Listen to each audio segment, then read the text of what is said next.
Ukraine expressed its readiness to accept a U.S. proposed 30-day temporary ceasefire, which could be extended by mutual agreement if Russia also agrees and implements the terms simultaneously. This was reported by Ukrainian and American delegations after meetings in Jeddah, Saudi Arabia, that lasted for 8 hours. Today, we made an offer that the Ukrainians have accepted, which is to enter into a ceasefire and into immediate negotiations to end this conflict in a way that's enduring and sustainable. We'll take this offer now to the Russians, and we hope that they'll say yes, to peace. The ball is now in their court. Rubio stressed that Ukraine has taken a concrete step, and the U.S. hopes for Russia to reciprocate. This plan would be delivered to Moscow by multiple channels, he added. Today, we demonstrated to all the world that we want a peace. We are ready to peace, for just and lasting peace. This is very important. I think it's a really important day because, 3 years is a long period of time. And for the people in the world, it's necessary once again to understand, not Ukraine started this war, but Ukraine ready for just and lasting peace. After the negotiations, U.S. National Security Advisor Mike Waltz reported that Washington had resumed intelligence sharing and security assistance to Ukraine.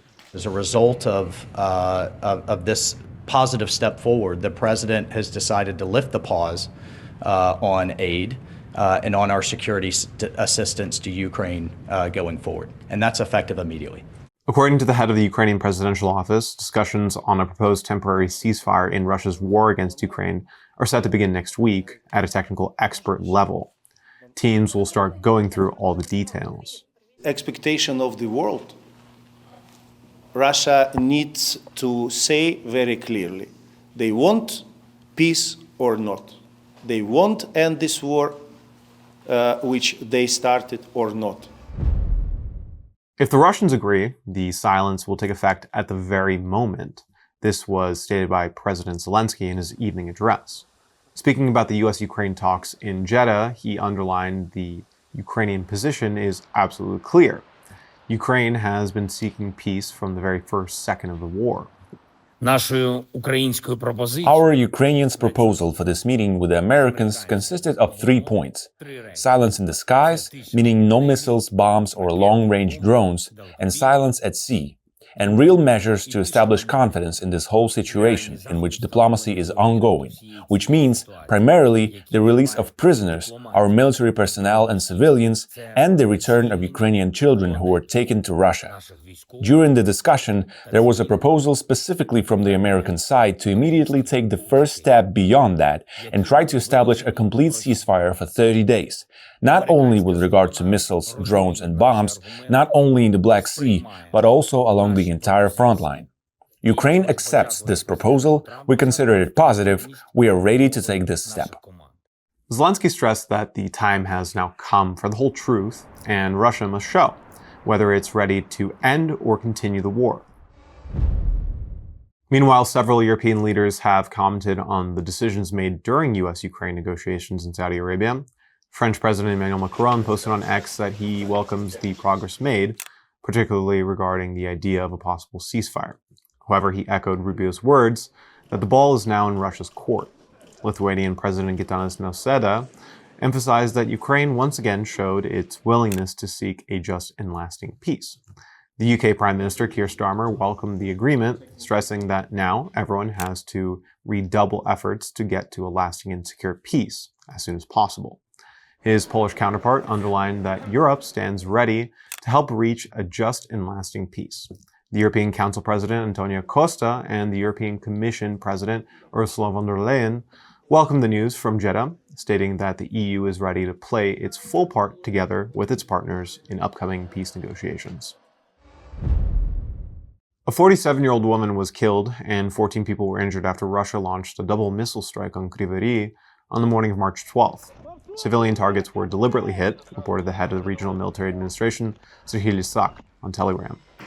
2 of the injured are in serious condition, while 1 is critical. Lysak added that the attack caused damage to infrastructure, residential buildings, administrative offices, buses, garages, over a dozen cars, shops, and an educational institution. Poland has confirmed the resumption of U.S. weapon shipments to Ukraine from a logistics hub in the Jeddah area. This was reported by the Polish Deputy Defense Minister Paweł Zelenskyy on his X page. A pause in military assistance to Ukraine was announced by the U.S. administration on March 3rd. This was later confirmed by the Polish Prime Minister Donald Tusk, referring to the information from the border and logistics hub in Jasionka. 4 Syrian citizens were killed in a Russian missile attack on the port of Odesa on the evening of March 11th. According to the head of the regional military administration, Kyiv, the strike damaged a Barbados-flagged civilian vessel. At the moment of the attack, it was loading wheat destined for export to Algeria.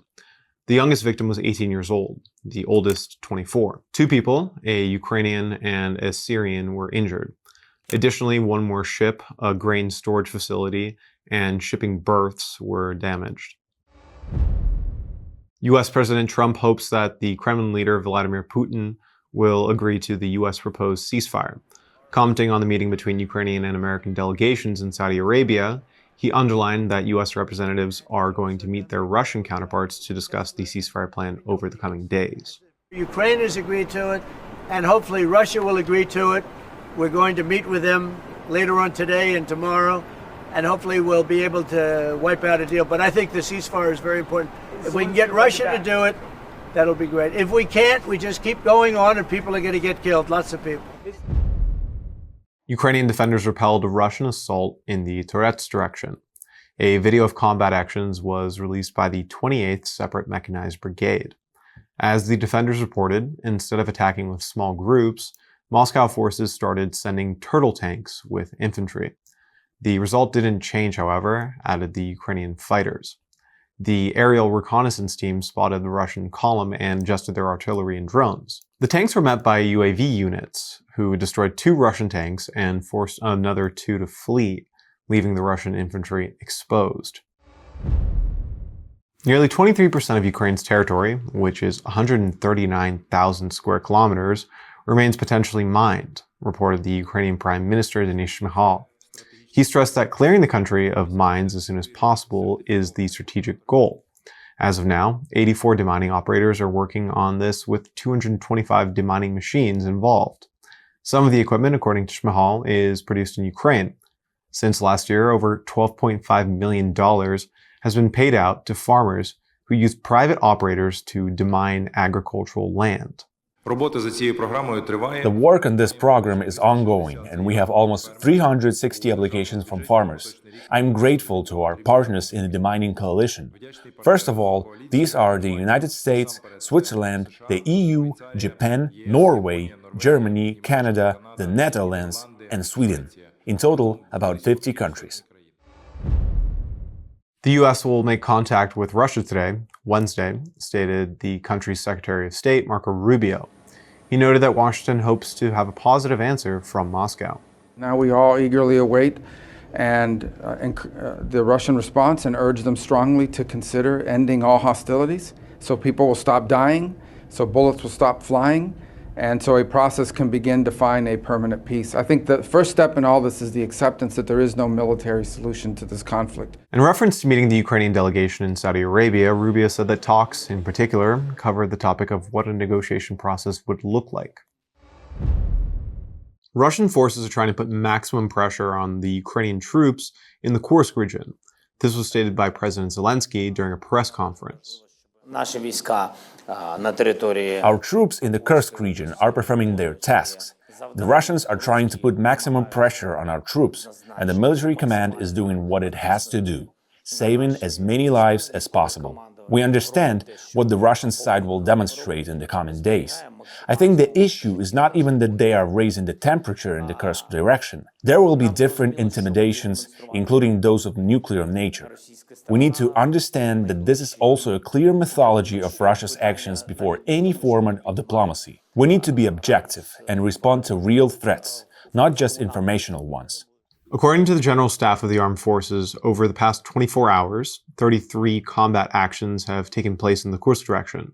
Russian forces carried out 22 airstrikes, deployed 28 guided bombs, and conducted 280 artillery shell attacks. The Secretary of the Parliamentary Committee on National Security, Defense, and Intelligence, Roman Kostenko, rejected claims that Ukrainian forces had vacated the city of Sudzha. Kostenko also explained that Russian troops are trying to interrupt the logistics of the Ukrainian armed forces in the Kursk region. Ukraine will never recognize its occupied territories as Russian, stated President Zelenskyy, adding that this is the main red line. He underscored that Ukrainians fought for their land, heroes died for it, and no one will forget this fact. Speaking in Kyiv on the results of yesterday's negotiations, Zelenskyy noted that security guarantees for Ukraine were discussed by the Ukrainian and American teams. I consider everything in the statement to be positive signals. And there is a section on Ukraine's security.